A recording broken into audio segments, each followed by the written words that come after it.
I did deliveries for a popular fast food place in my town during the end of my high school years.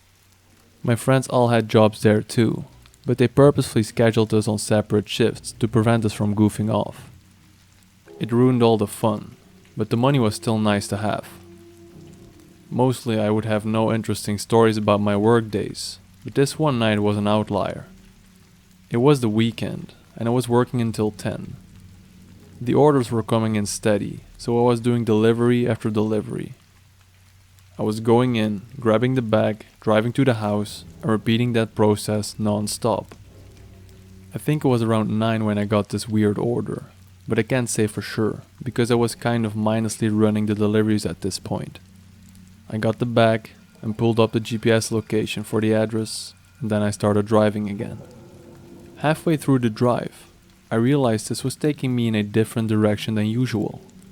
I'd been this way before, but there weren't a ton of houses over here, so most orders would be in the other direction. I drove, not thinking too much of it, until I saw on the GPS that I was 1 minute away. Looking around, I didn't know a single place I could be 1 minute away from. There was nothing but trees and the road, no houses or shops, literally nothing. Regardless, I drove until the GPS said I'd arrived, which was just a quarter mile further down. I pulled off to the side and did one quick look around, just in case I was missing something. Then, I called the customer. The phone rang for a while before they finally picked up.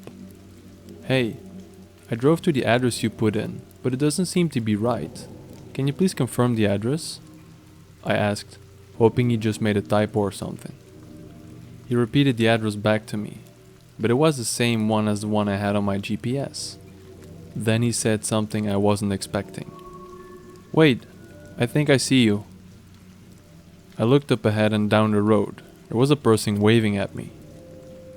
I drove up next to him, but had a bad feeling in my gut. I rolled down the window, and he immediately started apologizing, saying the address was tricky to find sometimes. He pointed behind him, saying his house was down that road. This road he was referring to looked more like a half-beaten dirt walking trail that went through the forest. I smiled and said it was alright. Handing him the bag through the window, he smiled back and thanked me, watching me as I pulled back onto the road as I did a U-turn. I looked at my mirror at the man still standing on the side of the road and just thought to myself about how strange that was. Not even a minute into the drive, something started to feel wrong. My car was bumpy and leaning to the right, and it was getting increasingly worse by the second. It started to feel dangerous to even drive, so I had to pull over. Before doing anything else, I called roadside assistance. I didn't know what was wrong yet, or if it had anything to do with the man, but like I said, I've had a bad feeling in my gut, and I wasn't taking any chances after getting off the phone with them. I got out of my car and looked at my tires. My front right tire was busted, and that was the tire closest to where the man was standing, so I put 2 and 2 together pretty quick. I looked back down the road from where I came, and in the distance, I saw a figure walking towards me. I hurried into my car and locked the doors. He approached slowly, probably knowing the exact situation I was in. As the man got closer and closer, I contemplated whether or not to risk driving on my busted tire. But by some miracle, a truck came down the road and stopped behind me. They got out and asked if I was okay. I saw the man walking quickly back the way he came from. I took this as an opportunity to tell the man from the truck of my suspicions, and he stayed there with me until the roadside assistance truck came, which was only a minute later. I got the police involved, and I wasn't surprised to find out that the name and address the man ordered with was fake.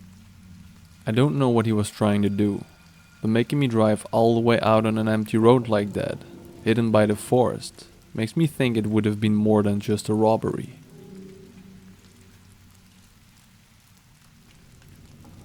I got suckered in by the crazy stories and hype my friends gave it. I wanted to see it for myself. So last week I downloaded Tor and started browsing.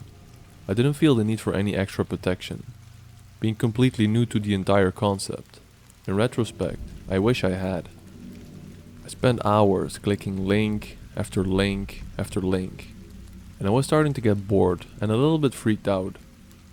I had found a whole host of your typical crackheads searching for stuff, sites with hitmen for hire, and a ton of other military-grade weaponry. At one point, I found myself scrolling through post after post of vivid descriptions of abuse, and how these bastards who committed those atrocities get off to them every night. I wish I had closed my computer right then and there, but something kept my curiosity alight. Honestly, I think some part of me just wanted to see how messed up the human mind could truly be. After a few more links of pee, and another couple of medicine markets, I had enough of it. This is it, I sighed to myself. One more link and I swear I'm out of this hellhole. I clicked the link, going blindly into what, unbeknownst to me, would alter my already cynical views on humanity. The first thing that caught my eye was the curly pink font that served as the title on the opening page. It read, "Peace and Love." I remember it all too clearly, as it seemed so out of place in that slum of human refuse formerly known as the deep web. I scrolled down to find an image album and a simple chat box. No one was online at the moment, so I went ahead and clicked the first set of pictures. I was not ready for what I was about to see. The very first picture was that of a young pregnant woman, bawling her eyes out. She looked scrawny and thin, with cuts and bruises marring her pale skin. She looked scared and malnourished, like she was begging for her life. I clicked to the next photograph and nearly vomited. The young woman from before now sat in a chair, facing the camera, her dead, dull eyes boring into mine. She was covered in blood, and her abdomen had been torn open. In her cold, unfeeling arms, she held the child, still attached at the umbilical cord. Its half-formed, lifeless body was a deep crimson with blood, and one could tell it had been forcefully ripped from the womb. On the wall just behind them, written in their blood, were the words, "I gave them peace," in harsh, hasty letters. I don't know what possessed me scrolling through the photo. It was as if I couldn't control my own facilities. The image only got more and more grotesque as I looked further. The following images seemed to be a time-lapse of the decomposition of the body. I watched them rot, sitting there together. I watched the face of the mother, which could have once been considered beautiful, wither and collapse in on itself as a fatted mound of flesh. By the end of the series of images, they were nothing but desiccated skeletons. I would have noped the hell out of there, had it not been for a message that popped on my screen. It was from that website chat. It read exactly as follows.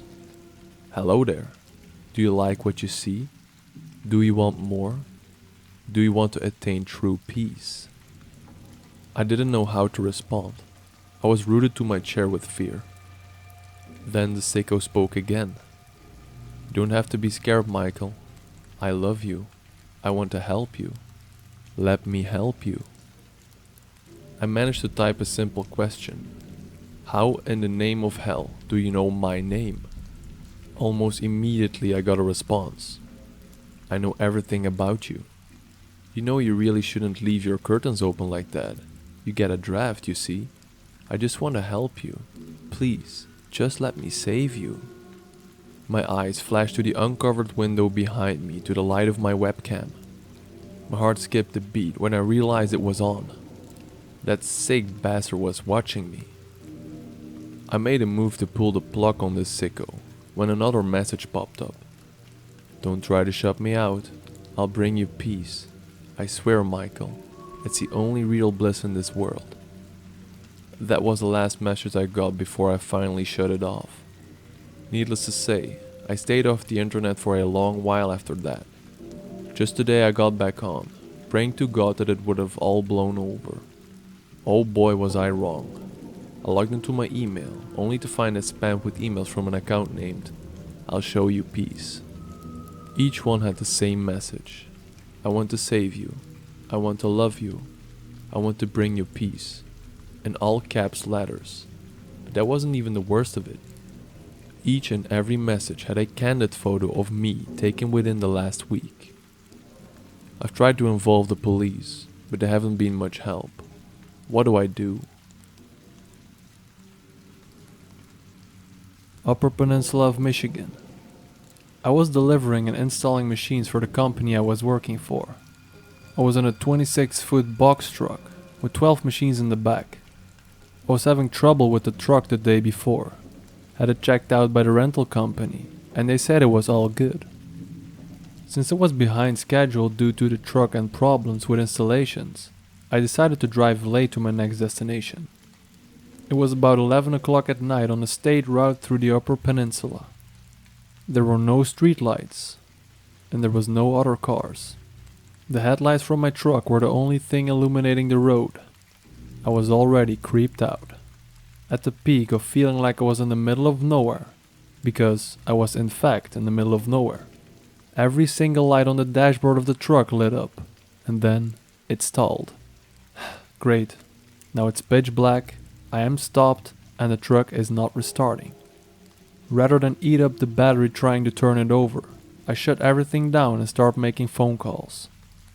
As I was calling everyone and anyone that would listen, I sat in the dark night, with the only light being from my hazard lights. I looked up and saw something move in front of the truck, just out of distance of the flashing lights. At first I thought it was my imagination. I finally got a hold of someone, and they told me it would take 2 or 3 hours before they could get a mechanic to me. So now I'm sitting in silence. The only noises the clicking the hazard lights are making, and I'm staring out to the windshield into a void of darkness when I see movement again. Just as I was about to shit my pants, my phone rang, and that nearly secured it, because it scared the hell out of me. It was the mechanic that wanted me to get out of the truck, open the hood, and check some things out. I told him no, I'm not getting out of the truck, with an explanation as to why. He was pretty irritated with me, but I didn't care. So finally, after seeing the movement just out of range of my lights one more time, I threw on the headlights with the high beams. The headlights caught 3 wolves snacking on something that looked like roadkill. I honked the horn, and they looked at me like they were irritated more than scared. I was safe. The wolves more than likely weren't going to bother me, but it was spooky just knowing they were there. So I shut the lights off again. I would turn the lights on occasionally to see if they are still there. I was basically just sitting there at this point, listening to the hazard flashes click while surfing on my phone. Each time I turned the lights on, the wolves were still there. And just to remind you, I'm in the middle of nowhere. No homes, no business, nothing but trees, wilderness, and wolves. I suddenly heard what I can only equate to a woman's scream of terror that sounded like it came from right behind the truck. Then, something slammed into the side of my truck, hard enough to rock it. I wasn't afraid of the truck tipping over, but whatever hit it hard enough to rock the suspension enough to move me around in the cab. Mind you, it was a pretty heavy truck. I turned every light the truck had on, slipped it into reverse so the reverse lights came on, and laid on the horn. I was checking both mirrors, and the only thing I saw was a shadow bolt across the road.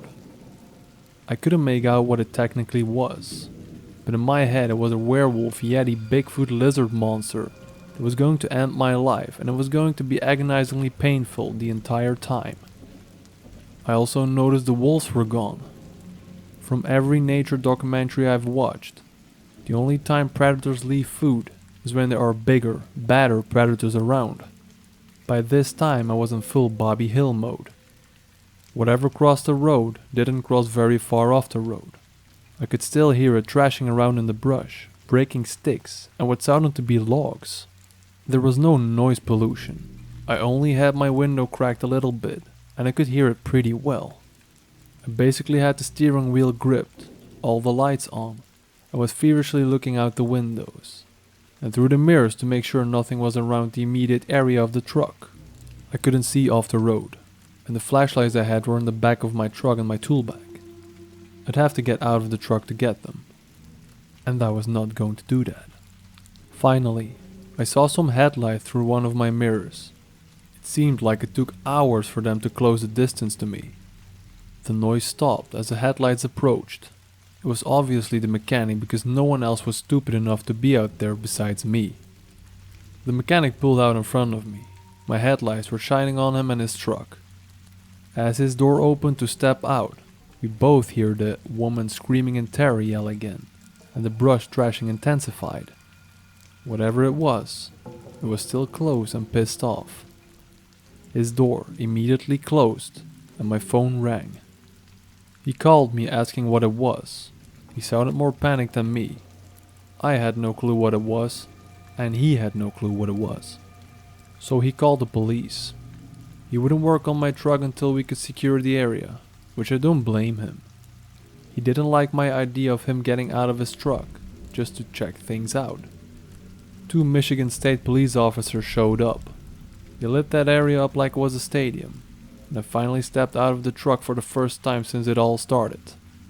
We heard that scream 3 more times while the mechanic was working on my truck. Thankfully, they were getting further away. The cops had no clue what it was either. They were kind of spooked too. The mechanic finally got my truck running again, and I made it to my hotel for the night. The next morning, I walked to my truck for inspection, and the side that was hit, there was an indentation about the side of a basketball.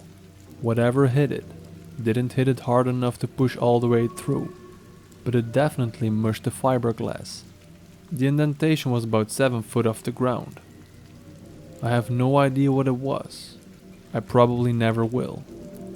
But I do confidently know that I will never, ever drive through the Upper Peninsula at night again.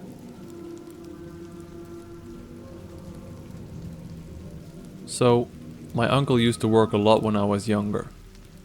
He's done a lot of different things to make money, but one consistent thing is that in summer months and into late fall, he paints houses. It's a legitimate business and everything. He's got a truck with a number and a name and supplies in the back, the real deal. Every now and then he would call my dad when he needed a little extra help, and I'd work for him. No big deal really, it's just painting houses. What could possibly go wrong? Well, it takes a while to paint the whole house. If the weather conditions aren't right, then you can't paint. One particular fall was extremely wet. It rained what felt like every single day. My uncle would paint multiple houses at a time, so sometimes he would get caught up due to situations like these, and I'd work a little more than usual. That was fine by me though. The job wasn't hard and it paid very well. Anyway, it was a warm day for late fall, but there was still a distinct chill in the air. One that kind of penetrated through you and stung your soul. My uncle had this job he had to finish. It was an old Victorian house in a quiet part of a town. An old lady and her husband, who was an author, lived there. Due to the weather, it had taken longer than expected to paint the house, and there were family issues going on at the time, which further complicated things. So, my uncle gets a call one day from the lady who lives in the house. She says that her husband is trying to write his next book, but he keeps getting distracted by the scaffolding outside the house, so she wanted to know if we could come over and finish the job as soon as possible. My uncle was always an honest businessman. They had contracted him to do the job in midsummer, but he had lots going on that summer, and the wet conditions I mentioned made it difficult to finish anything. However, these people were insistent but really polite, and not wanting to lose customers or get bad recommendation, my uncle decided to put the house as high priority. After all, it would only take a day or two to finish. So, we show up to this house mid-afternoon. Like I said, it was a weird kind of chilly that day, and I also remember a really eerie calm. As we arrived, we moved straight to the back. The front of the house was already been done, so there was nothing left to do there. My uncle, being the more experienced painter, would always do the touch-ups, and I would simply apply the first coats, since they took little skill. Anyway, we get to the back, and he asks me if I'm scared of heights. I was 17 at the time, and although they do creep me out a little, I didn't want to seem like a child to my uncle, so I told him I wasn't. He was happy to hear that. He has me climb up to the scaffold to the third floor to finish an upper section of the house. There was a window up there, a small little oval one that looked into the attic. The attic also happened to be the husband's study. He would do most of his writing in there.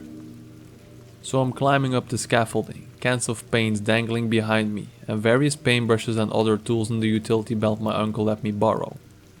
I get to the top of the scaffolding and set all my supplies down. I crack open a can of paint and start painting like he taught me. Outside of the temperature, the overcast, and the eerie calm, this day was like any other. I'm working my way across the top part of the house when I get to the window that looks into the study. I bend down, dip my paintbrush, and stand back up to paint above the window. The window was in direct line of sight, and I couldn't help gazing in. I see a man, the husband, staring back at me with a face completely barren of any emotion. I had never seen a face so devoid of feeling before. Of course, I get startled and take a step back. I chuckle and smile at the guy, but he doesn't smile back.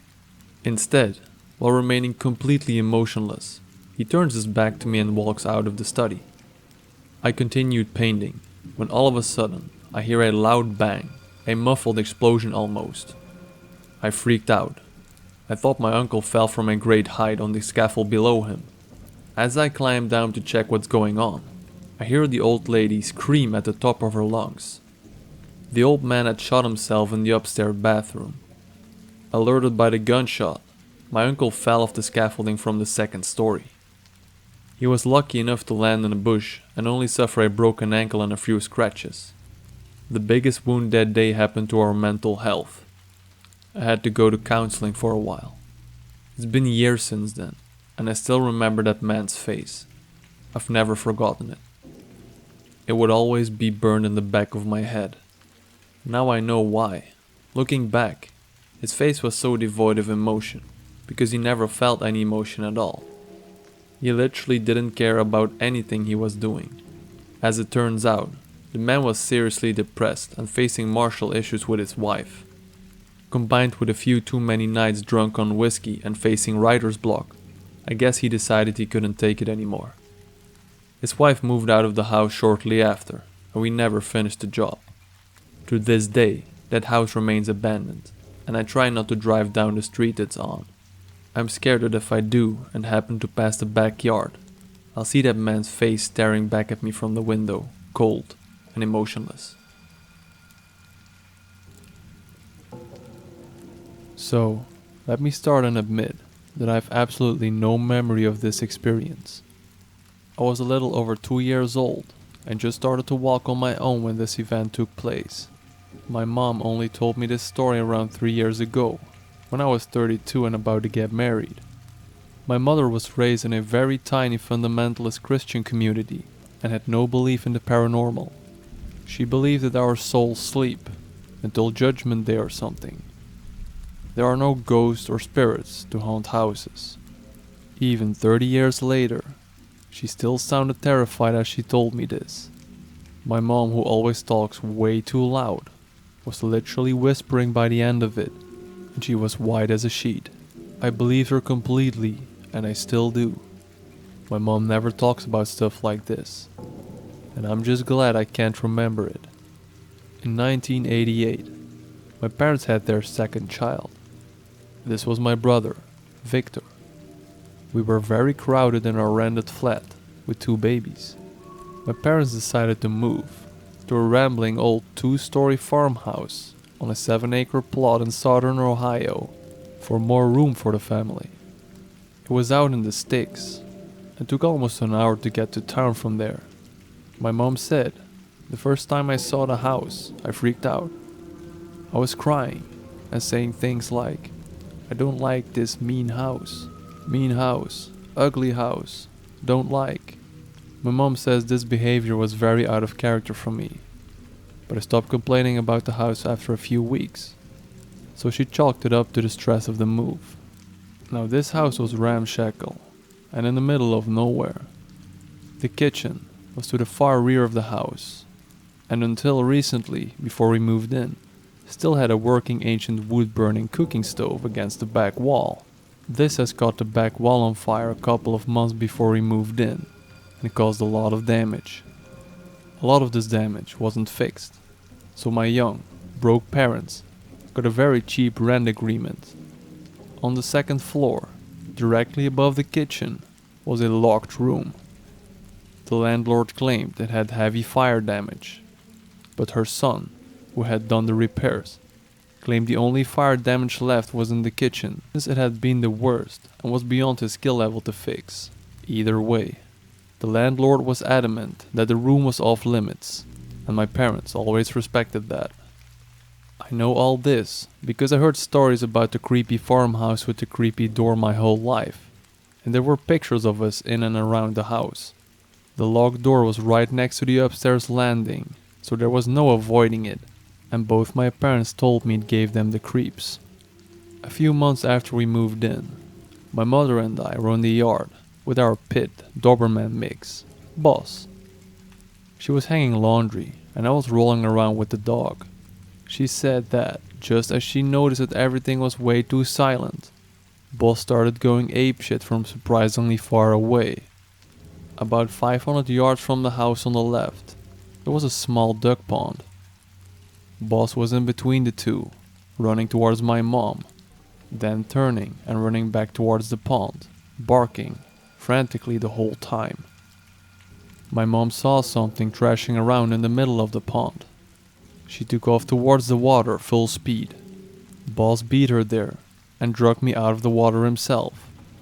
Although my mom was confused how I got so far so fast, and how I got into the center of the pond, since it was over my head and I couldn't swim, she figured she underestimated me and brought in the baby gates and playpens. I was to be contained from now on. A few weeks later, she was cooking downstairs. Boss was outside, Victor asleep in his crib, and I was in the playpen in my room upstairs. I also had a gate on my door and one at the top of the stairs. The stairs ran up from the side of the kitchen, so my mom said she could listen for us crying or fussing while cooking. My mom said no longer than 15 minutes after the last time she looked in on us, Boss starts going crazy again in the yard. She runs up to check on us. Victor is still sleeping. Every baby gate is still shut and locked, but I am not in my room. A frenzied search reveals I'm not in the house at all. A sudden image of Boss saving me from drowning causes my mom to rush outside to see what he's trying to tell her this time. She said he was running circles in the yard, barking uncontrollably. When she got outside, he took off towards the right, away from the pond. He would run ahead, turn around and bark at my mother, wait for her to catch up a little before racing off again. He ended up leading her almost a mile and a half, out into the dirt road that separated our property from our neighbors. He led her to a thick stand of trees on our neighbor's side of the rocky drive. She said what hit her first was the full stench of advanced decay. She plowed into the trees with her heart in her throat and her stomach full of ice. She said she noticed many piles of corrugated tin, tarps, tires, and other debris. The miasma was emanating most strongly from these junkyard cairns. Peeking underneath a sheet of tin, she discovered the extremely decomposed corpse of a butchered cow. As she headed deeper into the thicket, where the tree cover was denser, she said less care was taken to cover the remains. Grisly pieces of bones and rotted chunk of bovine littered the area. Apparently, our neighbor, in an effort to cheat his taxes, had been illegally slaughtering cattle and hiding their remains in one of the few thick stands of trees around. She found me in the dead center of this thicket, just standing there, looking around like I was confused, surrounded by carnage. She said I didn't seem scared or anything, just standing.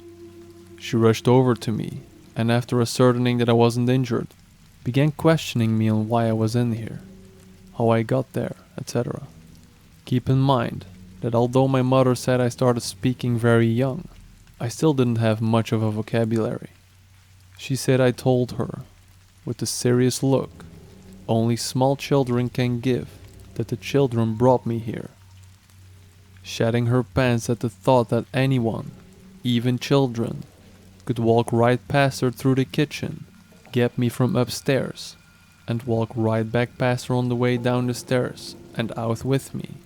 She demanded to know what children, and where the hell they were now.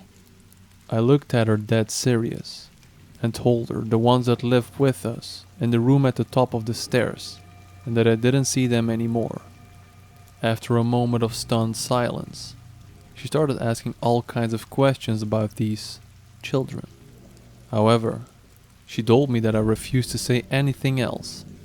She said as long as she questioned me about what happened, I would just stand there, staring at her with a serious expression and my mouth closed. She said this same pattern held true every other time she brought it up to me, so she was always left wondering and immediately began hounding my dad about moving closer to town. While the incident with me getting to the pond was highly unlikely, it was at least remotely possible. My mother is adamant that me being in the hidden slaughter yard that day was flat impossible. She says there is no way I could have even known it was out there, much less have the ability to open and relock the baby gates, get downstairs, past her, and end up almost 2 miles down the road in this place in under 15 minutes. I was only 2, and as slow and clumsy as most toddlers. As I said, she is still shaking by it after 30 years. Personally, I have no idea what happened that day. I've thought about hypnosis, but haven't yet decided I really want to remember. Maybe it's better to let it be a mystery, because whatever the freak those things were, I really don't think they were children. This story took place 2 years ago. I was on my second week backpacking through Austria, and I reached a point where I was too exhausted to walk any longer. It was an unusual hot day. I had blisters all over my feet, and I was ready to call it quits. I was in the middle of nowhere, and decided to thumb a lift to the nearest train station. But I was out of luck. I stood there for what felt like hours, and no car would pick me up. I don't blame them. I spent 2 weeks sleeping in the woods, my clothes were dirty, and I probably looked like a maniac. When finally a truck pulled up, I didn't hesitate to hop inside because I was so thankful to be able to sit down and rest my feet for a while. I asked the driver if he could drop me at the nearest train station so I could catch a train to Vienna, but he told me that he was heading back there anyway, and that he could take me there as long as I didn't mind him making a stopover to load the truck. I didn't, and so we drove along. We made some small talk and he seemed to be very polite. It was a pretty enjoyable ride until we reached the first stop. He loaded his truck while I walked around a bit and bought some water at the gas station nearby. He had offered me drinks a few times along the ride, but I always declined because I don't feel comfortable with that. I got back into the truck and we continued to drive to Vienna. Almost immediately after we took off again, he told me that it wouldn't be a problem for him if I wanted to take some clothes off, since it was a very hot day. I told him that I was fine, but he brought it up a couple more times. He also asked me if I wanted to take a nap in the back, and that he had several hitchhikers sleeping there in the past. I declined again, and started to feel a little uneasy around him, and planned to leave the truck at the next gas stop. All of a sudden, he nearly yelled at me to put my head down and hide, because he was driving past his stepfather's car, and he didn't want him to see him with me in the truck. That struck me as odd, but I did it anyway because his yelling took me by surprise. That confirmed my resolution to get out of there as soon as possible, and I asked him to drop me off at the next stop, and made up an excuse that it was my goal to enter Vienna by feet, and that I was well rested enough to make it, thanks to his lift. He agreed, and I got my stuff ready. He suddenly turned to me and said that I looked familiar, and that he was sure he saw me somewhere before. I shrugged it off, but he insisted he remembered my face. He asked me if I ever went to a swinger club, because he was sure he saw me there sometime. That caught me completely off guard, and I told him that it was impossible because I'd never been to one. With his face still pointing at me, he asked, "Well, do you want to? I'm going to one in Vienna. Let's go there together. I'm sure you'll like it." At this point, I really wanted to get out of the truck as soon as possible, and told him that I had no intention to come with him and asked him to drop me off right now. He didn't answer, but reached into his pants and started masturbating while he drove along. I froze up, clutching my backpack on my lap and didn't know what to do. I kept thinking that I'd jump off as soon as he stopped somewhere, and tried to ignore what he was doing there since he didn't respond to my plea to let me out. A gas station was coming up, and he stopped what he was doing and asked if we should take a shower together. I figured that there'd be some people around, and that it would make it easier to get rid of him. So I told him sure, why not? He pulled over, and as soon as he stopped, I yanked open the door and ran across the parking area of the gas station, hoping that he wouldn't come after me. He didn't, so I just kept running until the station was out of sight, and I reached a busy street. Only after my heart stopped racing and I catch my breath, I realized I left my shoes at the truck. I walked the last few kilometers bare feet and kept a lookout for the truck until I reached Vienna. I distance hike when I can. Sometimes this means getting up early or staying out late to get as many miles in as possible. Walking in the pitch dark with a low light headlamp gets spooky sometimes. I grew up in the woods of this area. I've slept under our canopy of stars more nights than I can count. And I've tracked thousands of miles of trail, riverbank, lakeshore, ridge, bottoms, bogs, and creeks. I've hunted the game. I'm establishing this because it's important you understand I've heard, seen, and smelt about all this region has to offer in the way of the wilderness. So now, my scariest experience though happened at about 4:30 in the morning. It was late spring, so the first morning light wouldn't be visible in the treetops for another 30 or 45 minutes, and another hour past that until sunrise. I was on mile 5. I'm in a low bottom that's wedged between two steep ridges. The trail I'm on was narrow, muddy, and completely hemmed in by thick underbush, young maple, and old oak growth. I'm focused on the small light from my headlamp, just one step after the other, zoned out. Then I heard a loud crack, and I froze solid. This is the part I have trouble describing. 4:30 in springtime means I'm the only thing that is making noise. No birds chirping, nothing. Dead quiet. Mid-step, I froze. When fight or flight kicks in, you have these immediate instinct thoughts. The thought that instantly flashed in my mind as I stood there, balancing myself into silence was, if I hear that again, I'm turning around and I'm going back the way I came in a hurry. Why? Because that sound was not a branch breaking. It wasn't dead fall. It wasn't a widowmaker. And I was damn sure I had just heard something intentional. Hearing it twice, well, that meant get out of there. To describe it as best as I can, it sounded like a decent sized wooden stick being violently whacked against a smallish tree. More like a fungo bat sized stick than a baseball bat. The distinction in my head being that this sound was a crack and not a thud or a thump. And I have described it as explosive in the past because it was so sudden and so terribly loud. I had the sense that it was about 50 yards directly in front of me, and it was loud and clear.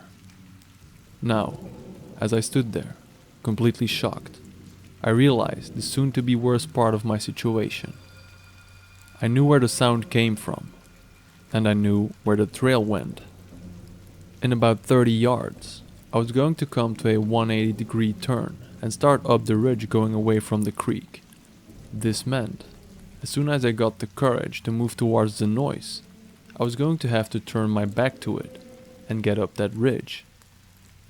This made me very nervous. My head somewhere between meth fiend murder and Bigfoot bludgeoning. Minutes pass, and I just breathe my foggy breath into my glasses and listen. Nothing. Dead quiet. I've got about 20 or 30 minutes until first light. I crank up the headlamp and start to slowly creep to the 180 turn.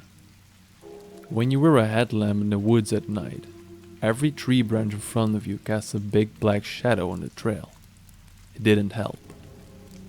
I get to the turn and quickly make the bend.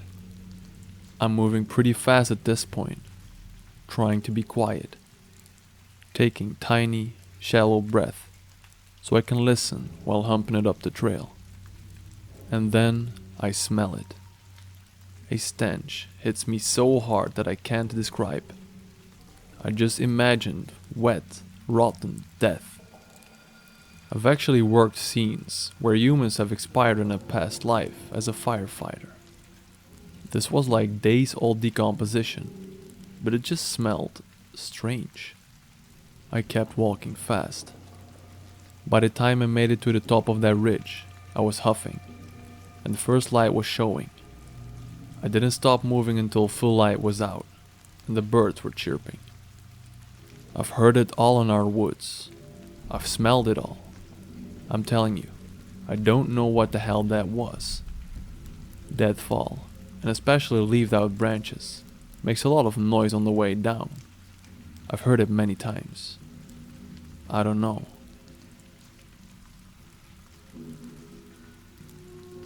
It was another graveyard shift. Another night of my life spent behind a cheap wooden counter.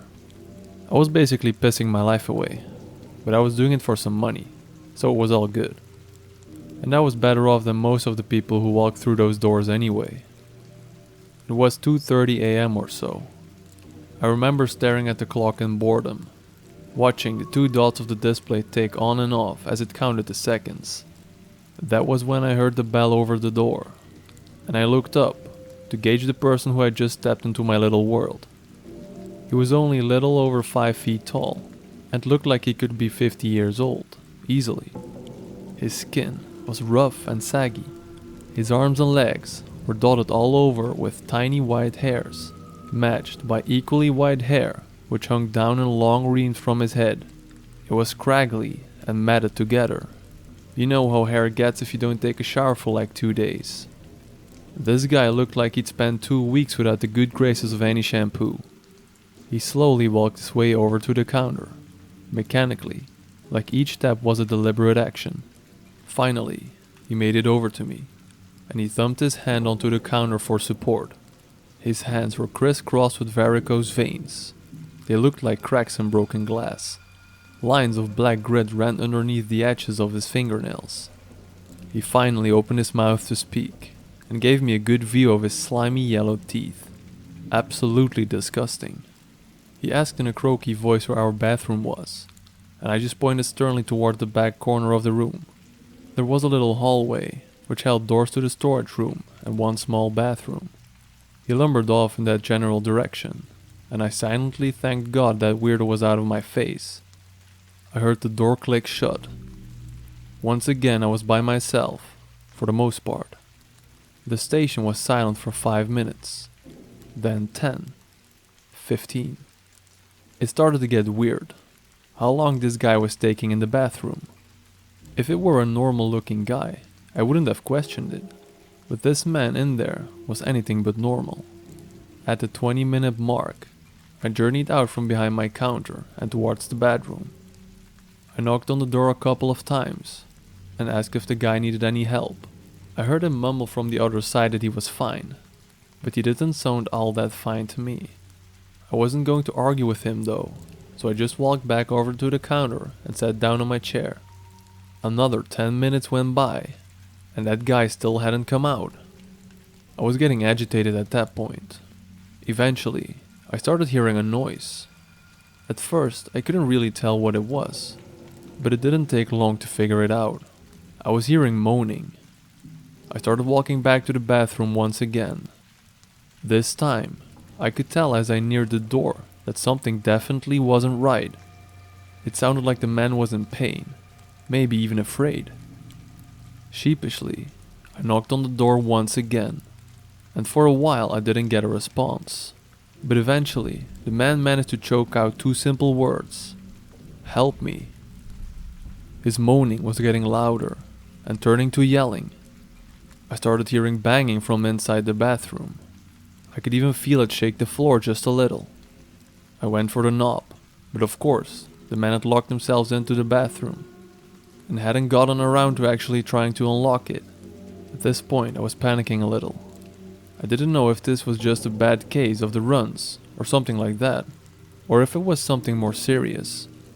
I started to think that the latter was true, but there was a rancid stench that was beginning to make its way out of that damn bathroom. It could have been just some horrible diarrhea, I thought. I shuddered a little bit at that. I shouted at him to open the door. He had to unlock it if he wanted help, of course, but he wasn't listening to me. He started babbling some incoherent nonsense about how he had to keep the door locked because he was only safe in that room. They were coming for him, he said.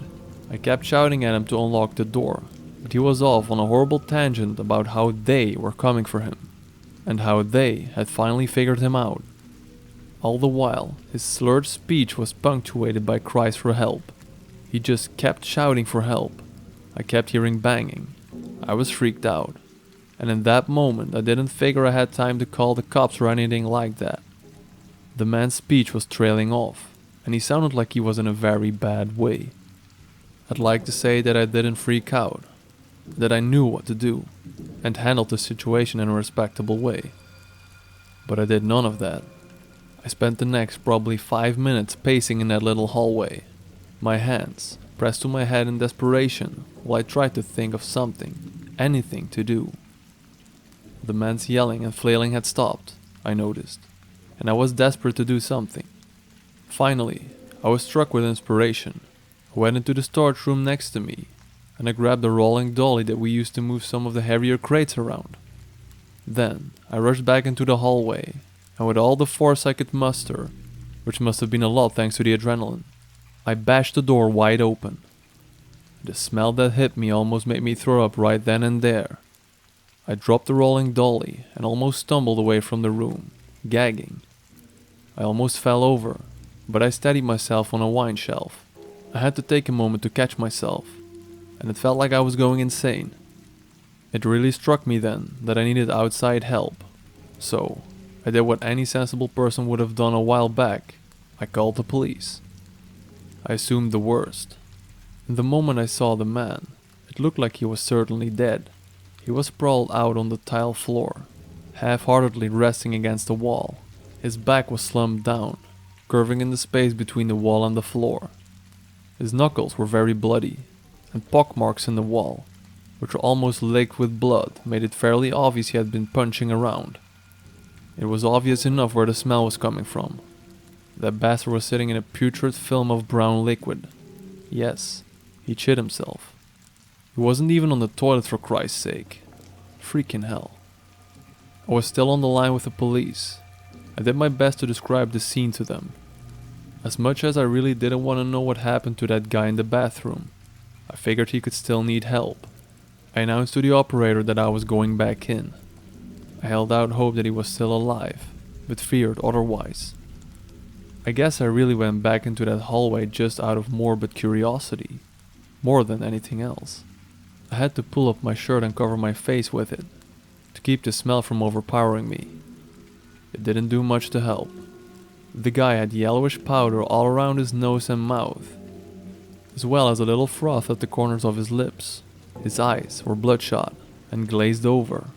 I said to the operators that it looked like he'd overdosed on some drug. I couldn't take it anymore. I had to go outside for some fresh air. I was groggy and mortified and depressed. A man had just died next to me, for God's sake. I lived in New Mexico for several years before moving to the Midwest. My friend Amy and I, both females, would spend many days exploring the remote corners of New Mexico, discovering abandoned ghost towns and enjoying the quiet. desolate beauty of the desert. One afternoon, in March 2010, we were traveling from Ruidoso to Albuquerque. Always up for some exploring, we took a back road rather than traveling the more direct highway. One leg of our journey had us on the NM55. It's a remote, teeny tiny 2-lane highway. We loved those types of roads, up until that day. This part of New Mexico is flat and desolate desert. You can see for miles, and there is virtually nothing except dirt and rock between towns, and towns can be miles apart. So, we were on the NM55 going north. After a few minutes, we saw a white pickup truck up ahead of us going the same direction. Suddenly, he stopped his truck sideways in the middle of the highway, blocking both lanes. We were about a mile away from him, and as we got closer, we began to get uneasy. We could see no reason for him to do this. We were the only other vehicle out there, and we began wondering if we should turn around, rather than come up to him and have to stop. We were about half a mile away from him, when he pulled over to the opposite side of the highway, but his truck was still pointed the direction we were going. We tried to relax a little. Surely, this guy was a rancher or something. Maybe he was checking something on his land. As we passed him, we noticed a few things. 1. There was only one person in the truck, a middle-aged guy who never took his eyes off of us. And 2, he was talking into a walkie-talkie.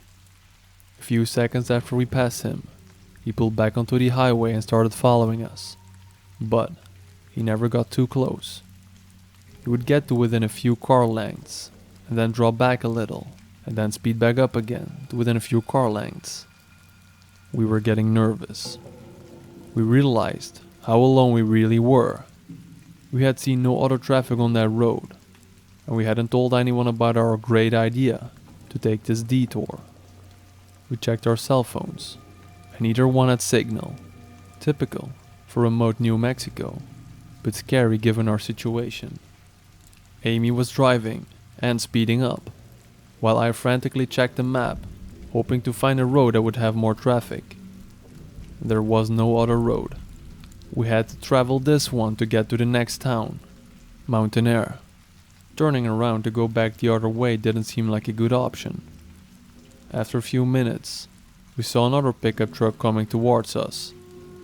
He was going very, very slowly, maybe 20 miles an hour, if that. This pickup was old and beat up, whereas the one behind us was newer. Amy had us up to 75 miles an hour, which wasn't typical for us on these 55 miles an hour highways. And we blew by the old pickup. As we passed it, we saw that it was another middle-aged guy, and he was talking into a walkie-talkie again. After the white pickup passed him, he pulled a U-turn and pulled in behind it. As we watched all this, we could see the white pickup truck guy talking to his walkie-talkie. No doubt these two knew each other. We were being deliberately followed, and for the first and only time in my life, I felt hunted. They stayed right behind us. We watched for obstacles in the road. We truly thought old beat-up pickup guy had set up a trap in the road, and our vehicle would be disabled somehow. We talked about driving to the fields. We were in an SUV. But this was obviously their territory, and we were afraid of what would happen if we went off-road and got cornered. So we stayed on the highway. By now, the white pickup truck guy was right on top of us. We could see him talking to the walkie-talkie, and he stayed right on our bumper. And the other old pickup was right on top of him. The three of us sped down the highway. The white pickup inched closer. His maneuvering and edging closer made it apparent that he was trying to bump us. I watched helplessly as he got to within an inch of our back bumper. Amy floored it. We were passing 80 miles an hour and edging up to 90. The road was flat and deserted, but any little thing going wrong would have been catastrophic. We absolutely were not going to slow down or stop if we could help it. The white pickup pulled into the opposite lane and started to gain speed. The only thing we could think of was that he wanted to pass us and get back in front of us again. If he got in front of us and his body was behind us, then we'd be boxed in and trapped. We looked frantically at the rocky desert on both sides of us. Our only option was to off-road it. Should we risk it? Could we speed through the desert and make it to safety in one piece? As we topped a small incline, we saw a sign that said, Salinas Pueblo, Missions National Monument, and it pointed towards a road on the left. And right at that moment, a blue pickup truck pulled out of that road and onto the highway in front of us. As we came up on the blue pickup, we saw the plate said US Park Service. We looked at each other and then looked behind us. Both pickup trucks did U-turns and went the other way. We followed the blue pickup to Mountain Air and then made our way to Albuquerque. I don't know exactly what those guys' intentions were, but they weren't good. There is something seriously wrong out there. I notified the state police, and they said they would keep an eye on things. This area is very near Belen, New Mexico, which is where Tara Calico was abducted. It's also about 100 miles from Elephant Butte, New Mexico, which is where David Parker Ray had his little secret torture laboratory. We didn't pull all that together until later. Even though David Parker Ray had died by the time this happened to us, we do believe that there are others out there like him, and whoever abducted Tara has never been caught.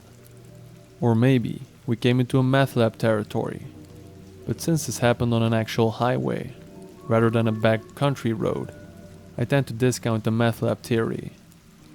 Whatever is going on out there, it's not good.